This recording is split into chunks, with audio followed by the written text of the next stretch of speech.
Еден од столбовите на Ауди е мотоспортот. Од 2026-та ќе се отвори ново поглавие во историјата со влегување во најбрзиот циркус на светот. Дебитот на тимот во светскиот шампионат на FIA Формула 1 ќе биде во знакот на новиот мотор на кого работата ќе започне во престојниот период.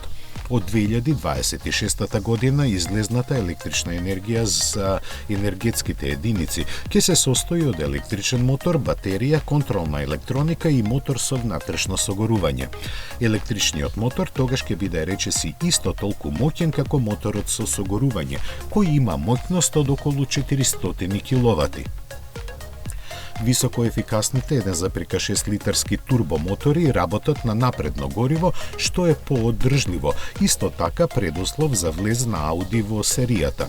Моќната единица ќе биде изградена според најсовремената компетентност на Ауди Спорт во Центарот за мотоспорт во Нојбург, каде веќе има тест клупи и за моторот во Формула 1, како и за тестирање на електричниот мотор и батериите.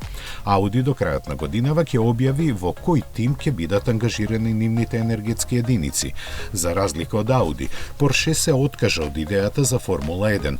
Компанијата во текот на последните неколку месеци водеше разговори со Red Bull за партнерски настап, но не беше пронајден заеднички јазик.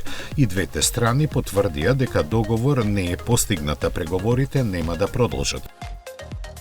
Значајно за нив беше дека партнерството ќе се темели на рамноправна основа, што ќе вклучува не само заедничка техничко-механичка работа, туку и тимски настап. Се претпоставува дека токму ова е причина зашто Порше ќе остане надвор од најатрактивниот мотоспорт на денешницата.